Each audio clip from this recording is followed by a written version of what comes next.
นี่เป็นภาพเหตุการณ์น้ำท่วมอยู่เส้นทางเลข10อยู่บ้านคนเดือเนาะครัวห้วยเท้าอยู่ห้านโชคมิชัยคาราโอเกะตอนนี้น้ำเข้าท่วมเพียงหัวเข้าเลยอยู่เทิงห้านบ่เคยเห็นน้ำท่วมแห้งกว่านี้เก็บเครื่องเก็บของขึ้นไปถึงแต่บ่ฮู้ว่ามันชีวิตหรือบ่น้ำมาแห้งหลายช่วงนี้แป๊บเดียวน้ำขึ้นไวขนาดเลย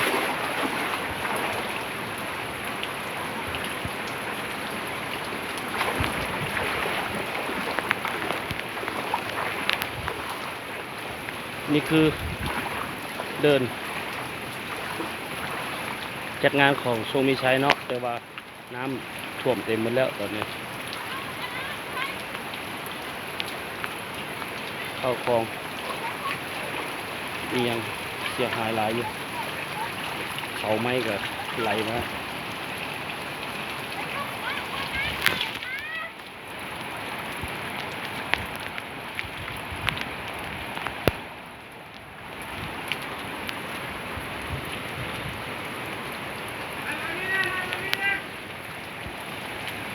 ที่สภาพครับ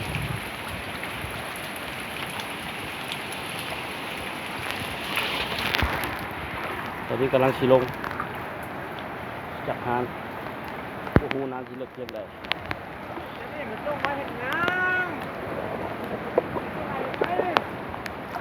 เอาเคลียร์ออกได้ไหมพ่อเพียงคอเลย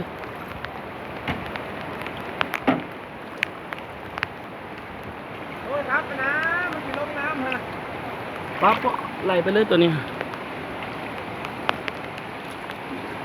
ระวังตกหนองด้วยนะฮะนะป่าปล่อยอยู่หน้าห้างกับไปเบิดเลย น้ำเข้าโทษทับนะและพอนี่มีความหมายสำคัญนะเนี่ยไว้นี่ตัวไหนนะเอาขึ้นเทิงเลยจ้ะเอากรุ๊ปไหมครับกรุ๊ปไหมมันจังข้างอยู่ในกรุ๊ปเลย เอาเมี้ยวกู อยู่ใส่บ่เอากรุ๊ปนี่นะตอนนี้น้ำท่วมหนักเลยฮันโซมิไซ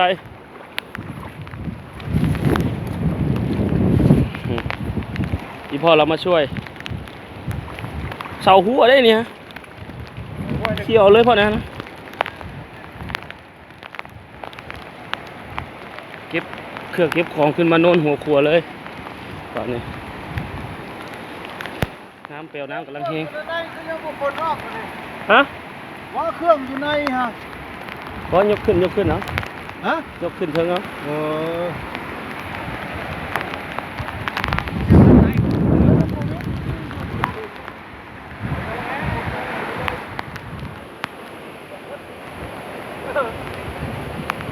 เรื่องหัวขวบนั้นเห็นมันเชื่อดิไป มันเจือนอยู่แล้วตอนนั้นก็เจือนโยดไป ลงเลยยังเท่าแล้วก็วิทย์แล้วอันหัวขวบฮะไปดอกน้ำหนักมันเท่าไหร่ มันติดข้าดว่าหัวขวบมันติดข้ามบ่ได้ข้าหัวขวบมันกระต่ำห้าเราแล้วฮะเวลามากดกาแล้ว